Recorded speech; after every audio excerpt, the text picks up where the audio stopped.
Toutes les rumeurs autour de l'incident de drone, incursion de la Russie en Pologne, voire dans l'espace aérien roumain. 19 drones auraient soi-disant pénétré dans l'espace aérien polonais et même touché un village, soi-disant. Eh bien, même les médias ukrainiens disent maintenant que non. Il s'agissait en réalité probablement d'un missile polonais, un missile de défense aérienne. Et nous savons maintenant qu'un grand nombre de ces missiles ont en fait raté leur cible. Ils ont manqué la cible et n'ont touché que là.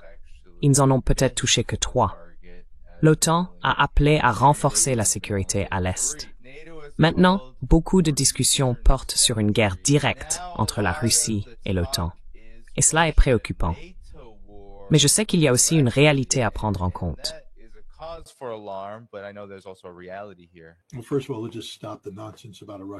Eh bien, tout d'abord, arrêtons simplement les absurdités à propos d'une guerre Russie-OTAN. Cela n'arrivera jamais. L'OTAN est incapable de mener une guerre contre la Russie. Encore une fois, c'est comme vouloir que le Père Noël existe. Mais le Père Noël n'existe pas. L'OTAN ne peut pas mener une guerre. L'OTAN ne mènera pas de guerre. L'OTAN n'est pas en position de mener une guerre. Il s'agissait d'une provocation de l'Ukraine, réalisée, je crois, en pleine coopération avec au moins une partie du gouvernement polonais. Les Ukrainiens ont apparemment, au fil du temps, accumulé un certain nombre de drones leurres russes. Ce sont des drones en polystyrène, conçus pour activer les radars, absorber les tirs, révéler les positions et, idéalement, pousser les Ukrainiens à gaspiller des ressources de défense aérienne afin que les vrais drones puissent accomplir leur mission.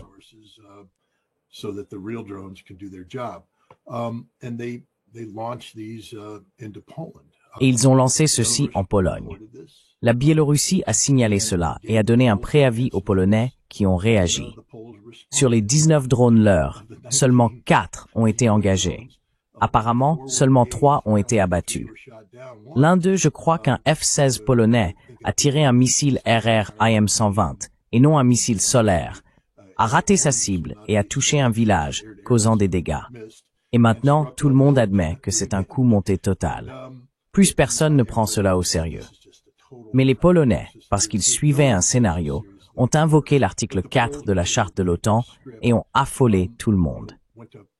Et ensuite, comme prévu, on voit cet exercice Sentry, ou peu importe comment ils l'appellent, Eastern Sentry, se dérouler.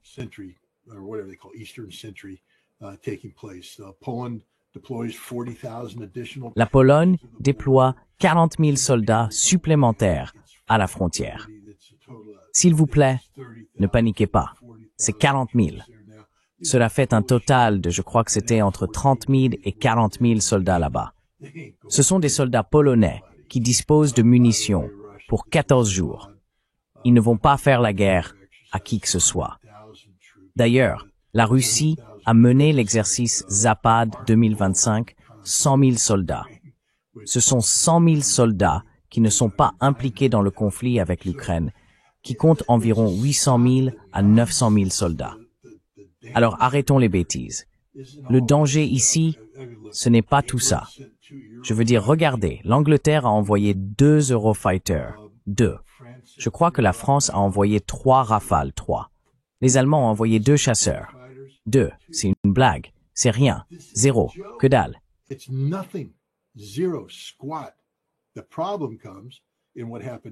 Le problème réside dans ce qui s'est passé ensuite. Les Ukrainiens se sont tournés vers les Polonais et ont dit « Nous voulons vous apprendre à abattre des drones.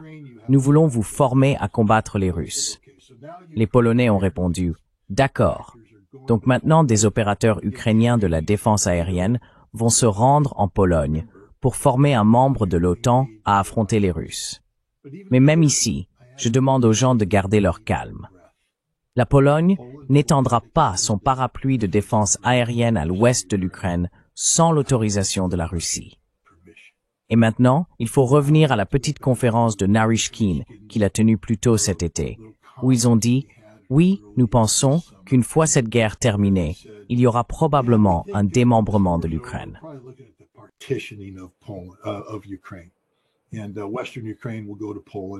Et l'Ukraine occidentale ira à la Pologne. Et vous savez, la Carpathie ira à la Hongrie, et d'autres parties iront à la Roumanie. C'est ce que je pense qui se passe ici. Je pense que les Polonais, en ce moment, se préparent à l'effondrement de l'Ukraine, qui est en train de se produire d'ailleurs. Les effondrements ne se produisent pas du jour au lendemain, mais nous assistons à l'effondrement politique, à l'effondrement économique. On entend la panique dans la voix de Zelensky à chaque fois qu'il parle. Maintenant, l'effondrement militaire. Je pense que ce qui va finir par arriver, c'est qu'il faudra une démolition contrôlée de l'Ukraine. On ne peut pas permettre à l'Ukraine de simplement s'effondrer toute seule.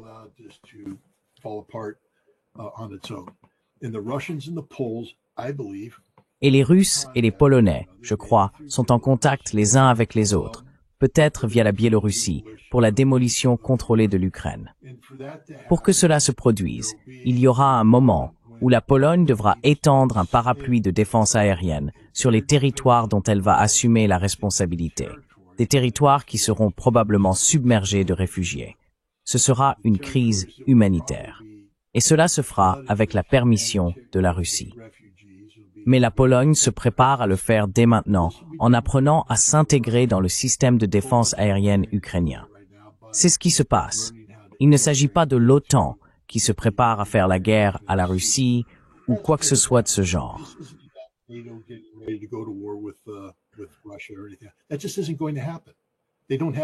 Cela n'arrivera tout simplement pas. Ils n'en ont pas la capacité. Il s'agit de la Pologne et de l'Ukraine. Parce qu'il faut se rappeler, il faut revenir en arrière et regarder l'histoire.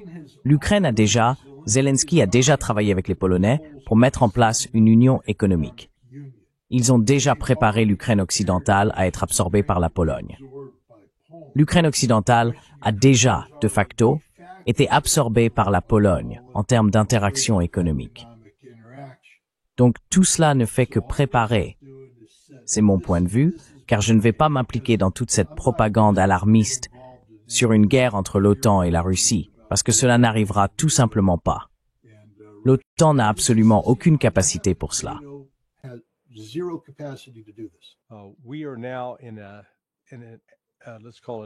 Nous sommes actuellement dans une, appelons-la, période historique, qui, lorsque les historiens du futur, si nous survivons à cela, se pencheront dessus, sera perçu comme un changement aussi conséquent que celui qui a eu lieu à la fin de la Seconde Guerre mondiale avec la création de Bretton Woods, des Nations Unies, du Fonds monétaire international et de la Banque mondiale.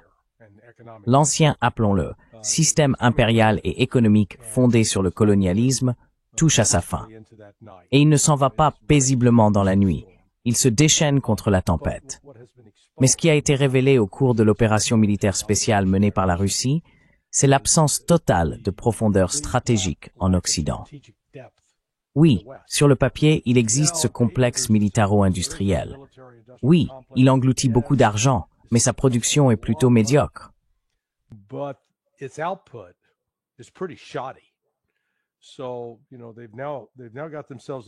Donc, vous savez, ils se sont maintenant retrouvés dans une situation comme nous l'avons vu avec ces soi-disant attaques de drones. Je pense que Scott a tout à fait raison. C'était quelque chose monté de toutes pièces par l'Ukraine dans une tentative désespérée de provoquer une escalade qui amènerait l'OTAN à s'engager pleinement dans la guerre. Quelques-uns des drones avaient littéralement été attachés ensemble avec du ruban adhésif très résistant. Vous savez, du ruban américain. Ils étaient essentiellement faits de plastique et de polystyrène. Ils ne transportaient aucune arme. Et voilà que l'OTAN utilise des missiles M, Sidewinder, pour abattre un drone qui a peut-être coûté $1000 à fabriquer. Et ils utilisent un missile qui coûte des centaines de milliers, voire $1 million. Des avions ont été mobilisés, des F-16 et d'autres, des F-35, pour tenter d'abattre ces drones. Et avec toute cette technologie militaire, ils n'en ont abattu que 3 sur 19. C'est pathétique. That's pathetic. The Patriot missile situation. La situation des missiles Patriot, non seulement ils sont inefficaces contre les missiles hypersoniques, mais il faut en tirer au moins 2 sur chaque cible entrante. Cela peut sembler bien, sauf quand on réalise qu'en une seule journée, la Russie a tiré plus de 800 drones et missiles. Donc, si vous devez lancer 2 Patriotes pour chacun d'eux, cela fait plus de 1600. Sauf que Lockheed Martin n'en produit que 550 par an, et ils n'ont pas la capacité industrielle de commencer soudainement à en produire 5000. Ainsi, les États-Unis, principalement, mais aussi l'OTAN, dans une moindre mesure, ont mis en place ce complexe militaro-industriel qui rappelle en fait l'industrie soviétique à l'époque où elle ne fonctionnait pas très bien. Elle ne peut pas produire de manière efficace ou efficiente. Et ce qu'elle produit, c'est incroyablement coûteux.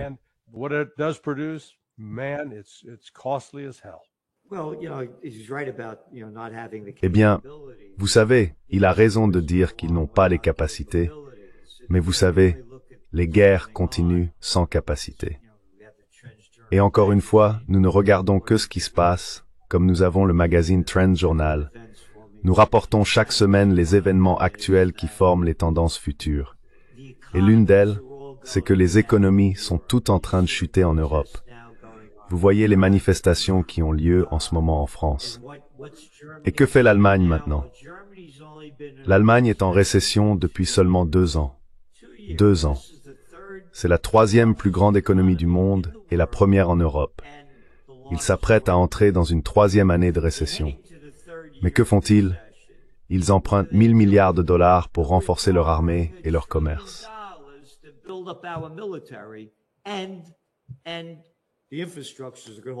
Et l'infrastructure va supporter les chars. Très bien, 1000 milliards de dollars dans un pays en récession. Encore une fois, nous ne mettons que les faits. Porsche, ils ne vendent plus beaucoup de voitures en ce moment. Maintenant, ils se lancent dans le secteur militaire. Une entreprise après l'autre, les actions du complexe militaro-industriel en Europe montent en flèche. L'une de mes phrases, c'est « Quand tout le reste échoue, ils vous emmènent à la guerre. » Rien que les faits. Jetons un œil à la guerre en Israël. Il y a eu 39 semaines de manifestations en Israël lorsque Netanyahou a été élu et a essayé de faire passer sa réforme judiciaire. Tout le monde a oublié cela.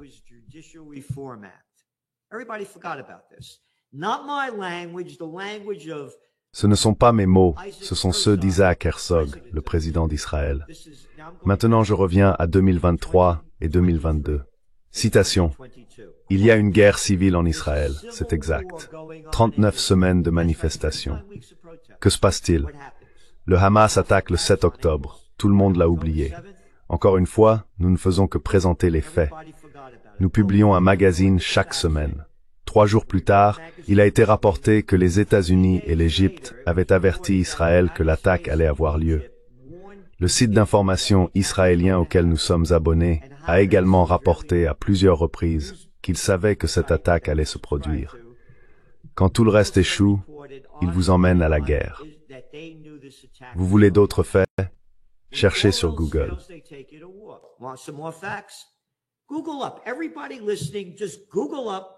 Tout le monde qui écoute, tapez simplement sur Google Franklin Roosevelt saisit tous les avoirs japonais. C'est de l'histoire. Aujourd'hui, c'est du courant dominant. Du courant dominant.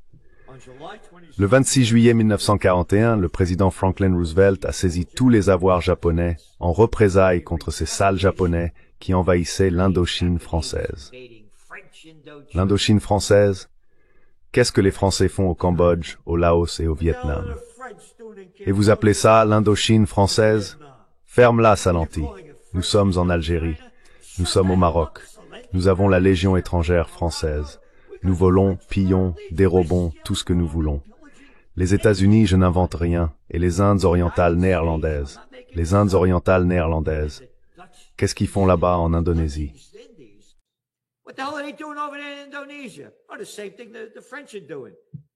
Oh, la même chose que font les Français. Voler, piller et saccager. Et les Anglais qui avaient des bases militaires à Singapour. Ah, les Anglais, sur qui le soleil ne se couche jamais dans l'Empire britannique, tuaient des gens partout dans le monde. Ils ont imposé des sanctions au Japon. Le Japon a perdu les 3/4 de son commerce mondial et ils ont coupé 88% de leur pétrole importé. Ah, ils n'en importaient que 100%. Que se passait-il à l'époque? Oh, la Grande Dépression. Quand tout échoue, ils vous emmènent à la guerre. Eh, Revenons à l'explosion de la bulle Internet que nous avions annoncée. Nous avions prévu que cela arriverait dans notre Trends Journal en 1999. Nous avions dit que l'explosion de la bulle Internet aurait lieu d'ici le deuxième trimestre 2000. Eh bien, c'est arrivé. Avant de continuer, Gérald, y a-t-il un micro? J'ai l'impression qu'il y a des bruits dessus. Je sais pas. C'est juste moi qui tape sur ce truc ici. D'accord. Revenons à... Que s'est-il passé? Nous avions prévu l'éclatement de la bulle Internet. Elle a éclaté. Le Nasdaq a perdu 80% de sa valeur. 80%. Que s'est-il passé? Le 11 septembre. Tout le monde a oublié ça. Nous étions en récession. Quand tout échoue, il vous emmène à la guerre.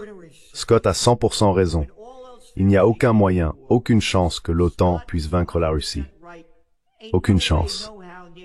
Mais il y a des fous aux commandes. Ils ne s'intéressent qu'à eux-mêmes. Ils se moquent complètement de nous, le peuple. C'est comme ça qu'on le voit. Donc nous sommes inquiets que cette guerre continue de s'intensifier parce qu'il renforce le complexe militaro-industriel. Tous les faits sont là. Tout l'argent s'en va. Toutes les ventes automobiles sont en baisse partout. Elles baissent, baissent, baissent, baissent, baissent, baissent. Toutes les exportations en baisse, en baisse, en baisse, en baisse. Ils relancent l'économie avec le complexe militaro-industriel. C'est ça qui m'inquiète.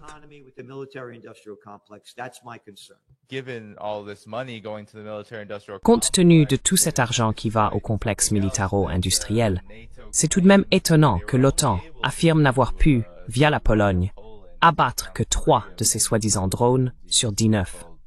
L'OTAN ne peut pas mener une guerre directe contre la Russie. Pourtant, il continue d'en parler et de pousser dans ce sens. Pourquoi maintenant? Pourquoi voyons-nous l'OTAN, la Pologne, Rutte s'exprimer ainsi et presque détourner l'attention de l'Ukraine? C'est aussi l'impression que cela donne. On a l'impression qu'il s'agit d'une diversion par rapport à la situation globale en Ukraine.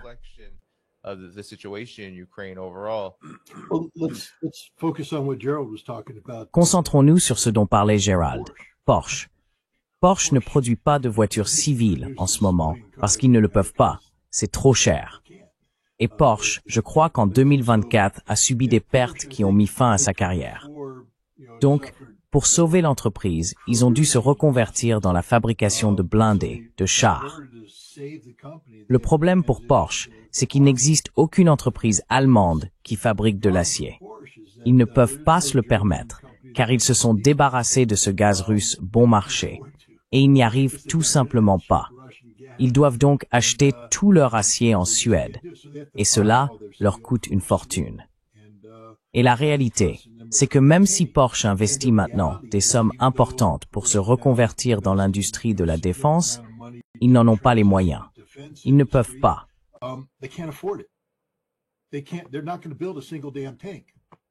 Ils ne vont pas construire un seul foutu char, parce qu'ils n'en ont pas les moyens. Ils sont sur le point de faire faillite. Porsche va s'effondrer. Ils essaient de vendre une partie de leur entreprise. Ils sont en train de la démanteler à l'instant même. Ils vendent une partie de leur activité à un milliardaire tchèque qui pense avoir la solution. Mais il n'y a pas de solution, sauf si, comme l'a dit Gérald, on crée une urgence de guerre. Et c'est exactement ce qui se passe en ce moment. Il y a simplement une guerre. Et cela concerne toute l'Europe. Ils ne peuvent littéralement pas se permettre de faire ce qu'ils prétendent faire. Donc pour convaincre les gens de dépenser de l'argent, ce qui ne fera qu'aggraver encore plus les économies déjà en récession, ils doivent attiser la peur de la Russie.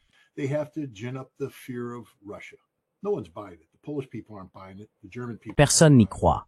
Les Polonais n'y croient pas. Les Allemands n'y croient pas. Les Français n'y croient pas. Personne en Europe n'y croit, à part les politiciens. Donc, ils se racontent des histoires à eux-mêmes. Voilà ce qui se passe. Rutte est le secrétaire général de l'OTAN, une alliance militaire qui ne peut pas se maintenir. Littéralement, regardez la stupidité de l'OTAN. Vous savez, ils n'ont même pas réussi à atteindre le seuil de 2,5% qui avait été fixé comme nécessaire. C'est du PIB. Alors maintenant, ils disent tous, on va faire 5. C'est 5% du PIB. Ce n'est pas comme s'ils augmentaient les dépenses de défense de 2,5%. On parle de 2,5% du produit intérieur brut de toute la nation. Of the gross domestic product of the entire nation. No budget can support this. Not a single Aucun budget ne peut supporter cela. Pas un seul ne le peut. Ils ne peuvent pas. Ils n'ont pas l'argent. C'est tout simplement de la stupidité. Et donc, pour y parvenir, les Allemands parlent de supprimer les retraites, de réduire les soins de santé, de couper tout ce qui faisait fonctionner l'Allemagne. Et l'Allemagne est une société en train de s'effondrer. J'étais récemment en Suisse, en train de parler avec les Suisses, un petit bastion de civilisation, parce qu'ils n'ont pas encore totalement cédé au va-t-en-guerre, même si la neutralité suisse est en danger. Mais ils arrivent d'Allemagne. Et j'ai dit franchement, j'ai de bons souvenirs de l'Allemagne. Ils m'ont répondu que l'Allemagne n'existe plus. Je veux dire, les trains allemands ne sont plus à l'heure. Ils tombent en panne. Et Scott, je peux en témoigner. Quand j'étais à Berlin, j'ai pris un de leurs trains à grande vitesse et je me suis littéralement fait expulser. C'était un désastre. Mais continuez. L'Allemagne, la France, c'est une blague. Elle s'effondre littéralement. C'est d'une stupidité massive. Les Britanniques, Starmer, tu sais, assis là à dire « j'ai jusqu'en mai ». Non, tu ne l'as pas, Starmer. Tu vas tomber plus tôt que tu ne le penses. Toute l'Europe est en train de sombrer. Alors que fait-on quand on a cette classe belliciste qui est au pouvoir depuis plusieurs décennies? L'Union européenne, l'OTAN, esclaves de l'Amérique, et qu'on leur dit soudainement « vous êtes seuls ». Je veux dire, ils sont en mode panique totale. Panique totale. Et c'est ce qu'on voit. On voit simplement des gens paniquer, faire déclaration sur déclaration sur déclaration, complètement déconnectés de la réalité. Parce qu'encore une fois, Gérald, ils vont pas construire un char. Ils ne peuvent pas se le permettre. Ils n'ont pas l'argent pour ça.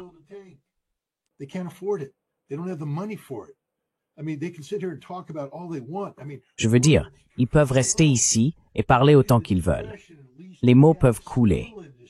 Pendant la dépression, au moins nous avions une industrie sidérurgique. Pittsburgh produisait de l'acier. Ford pouvait transformer sa Model T en Sherman. Les Allemands, ils n'ont rien, non? Porsche est une entreprise effondrée. Ils sont en train de démanteler leur industrie sidérurgique à l'instant même. Les Suédois ne peuvent pas, je veux dire, ils vont augmenter le prix de leur acier blindé.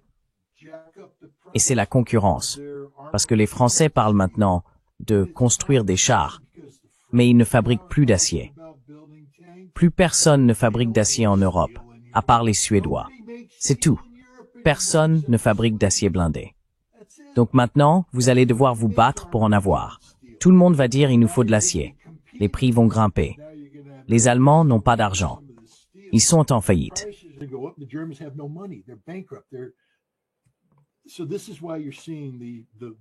C'est pour cela que vous entendez ce genre de rhétorique.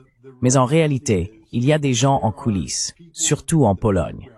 Gardez à l'esprit que les Polonais, oui, ils ont Tusk, qui n'est qu'un idiot russophobe. Mais ils ont aussi un nouveau président, qui est russophobe, mais pas tout à fait idiot.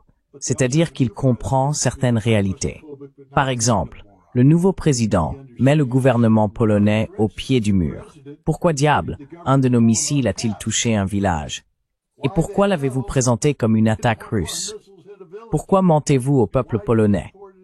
Vous avez le président de la Pologne en conflit avec le Premier ministre. Et le président de la Pologne dit des choses comme « Non, nous n'allons pas étendre notre défense aérienne à l'Ukraine. Nous n'allons pas faire toutes ces bêtises. » La Pologne comprend les réalités.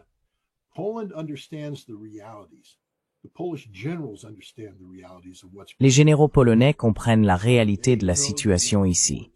Ils savent qu'ils ont au mieux 14 jours de munitions. Et cela me fait toujours sourire, car ces 14 jours sont calculés dans des conditions idéales. Larry, tu sais bien que rien n'est idéal en temps de guerre. Alors imagine devoir sortir tes munitions d'un dépôt qui vient d'être détruit. Eh bien, tu n'as plus 14 jours de munitions, n'est-ce pas?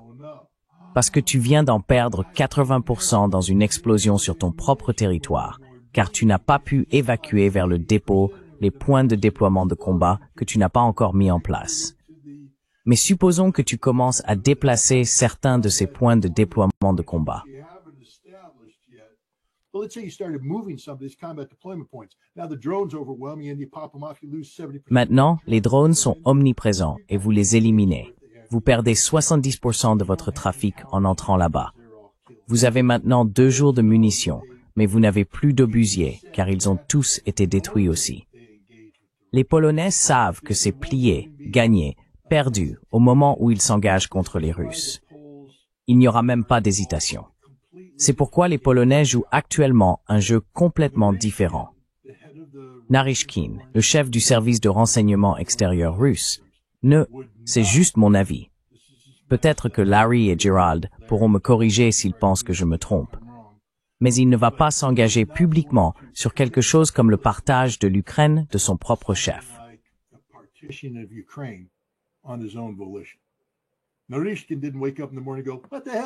Naryshkin ne s'est pas réveillé un matin en se disant « Qu'est-ce que c'est que ce bordel ?»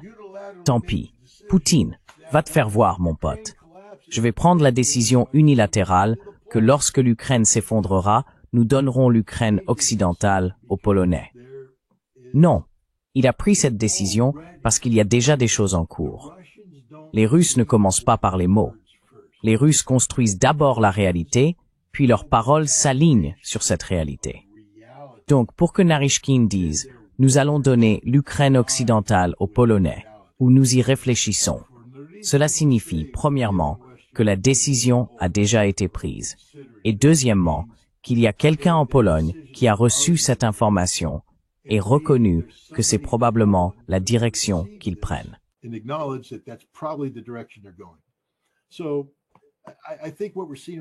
Donc, je pense que ce que nous voyons en ce moment, c'est simplement de la panique pure de la part de l'OTAN, de Rutte, de Poutine.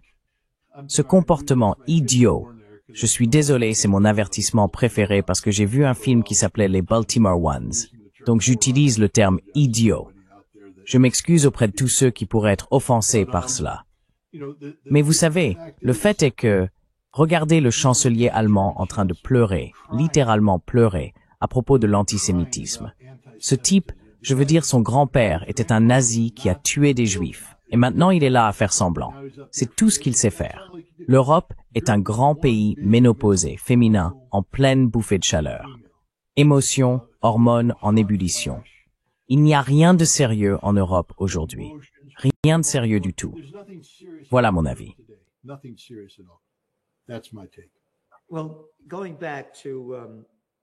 Eh bien, pour revenir à la montée en puissance de leur armée, comme je l'ai dit, quand tout le reste échoue, ils vous emmènent à la guerre. Et d'ailleurs, l'une des couvertures de notre Trend Journal était « Hail of Mares » pour ce qu'il fait. Et encore une fois, 1000 milliards de dollars alors qu'ils sont en récession. Mais voici le mensonge qu'ils vendent, et même les médias traditionnels le relaient.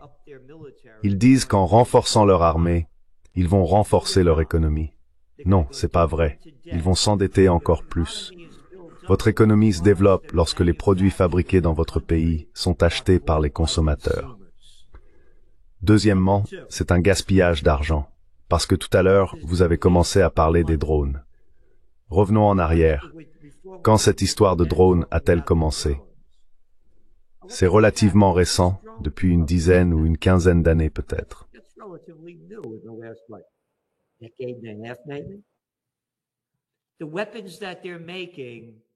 Les armes qu'ils fabriquent, c'est comme fabriquer des catapultes pour faire la guerre, ou creuser des tranchées. Les chars, les avions, tout cela, c'est de l'argent jeté par les fenêtres. La Troisième Guerre mondiale, comment il s'appelait déjà Einstein? On lui a demandé « Quelles armes seront utilisées pour la Troisième Guerre mondiale ?»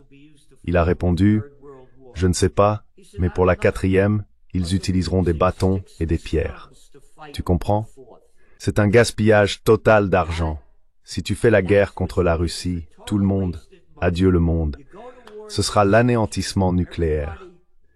Et ajoutons autre chose aussi. Regardez ce qui se passe en Israël avec cette guerre. Il y a des massacres en ce moment, ils sont en train d'effacer la population de Gaza. Et combien de personnes disent qu'Israël va intensifier une attaque contre l'Iran?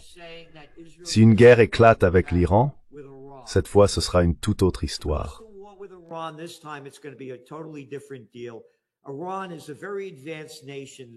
L'Iran est une nation très avancée, militairement, scientifiquement, technologiquement. Et qu'est-ce qu'Israël dit qu'il fera s'il perd? Ce ne sont pas mes mots, ce sont les leurs. L'option Samson, S-A-M-S-O-N. Ils utiliseront le nucléaire. C'est donc ma plus grande inquiétude. Les armes qu'ils fabriquent aujourd'hui, c'est un gaspillage d'argent, cela ne fait qu'enrichir le complexe militaro-industriel, et cela n'a rien à voir avec le fait de gagner une guerre. Voici l'un de mes livres, Trends 2000. Il a été un best-seller international. J'ai été invité à l'Institut militaire de Virginie en 2000 pour parler de ce que j'appelais la guerre du nouveau millénaire. C'est un jeu totalement différent. Et c'était il y a 25 ans. Regardez les progrès réalisés depuis. Encore une fois, je ne sais pas comment la Troisième Guerre mondiale sera menée, disait Einstein, mais la Guerre mondiale se fera avec des tous, des bâtons et des pierres. War is a skill, and La guerre est un savoir-faire. Et vous savez, je suis instructeur en armes à feu, et je sais que si les gens s'entraînent, ils peuvent s'améliorer dans ce qu'ils font.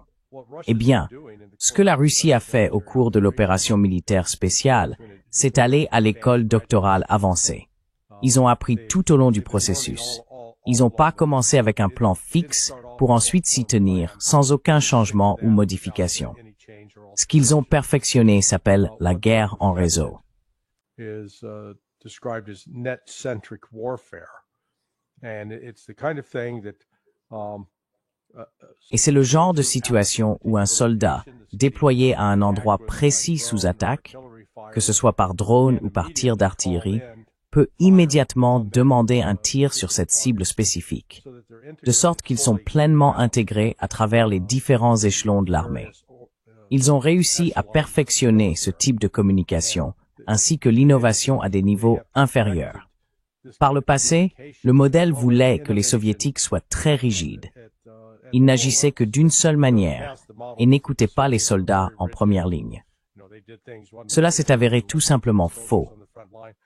J'évoque cela parce qu'en comparaison, il ne semble pas y avoir d'apprentissage en cours en Occident, en particulier au sein de l'OTAN. Je veux dire, si l'on regarde en arrière, la soi-disant contre-offensive ratée que l'Ukraine a lancée en juin 2023, elle a été en grande partie planifiée par des généraux américains, par des planificaires mortalicoires. by U.S. military planners. You don't have to be von Clausewitz or Sun Tzu. Vous savez, il n'est pas nécessaire d'être von Clausewitz ou Sun Tzu pour comprendre que si vous attaquez un ensemble de positions retranchées et de fortifications très profondes, sans aucune puissance aérienne, vos chances de victoire sont assez minces. Et les Ukrainiens ont été anéantis. Ce que je veux souligner ici cependant, c'est que la Russie, du fait de cette guerre, vous savez, ils l'appellent l'opération militaire spéciale, parce qu'ils n'ont pas mobilisé la société. Mais malgré tout, ils apprennent des choses sur leur propre capacité de production, leur capacité à innover, à apporter de nouvelles technologies sur le champ de bataille, et ils ne sont pas entravés par certains des mêmes obstacles bureaucratiques et politiques que l'Occident s'est imposés. Ils sont donc beaucoup plus agiles et capables. So they're much more nimble and capable.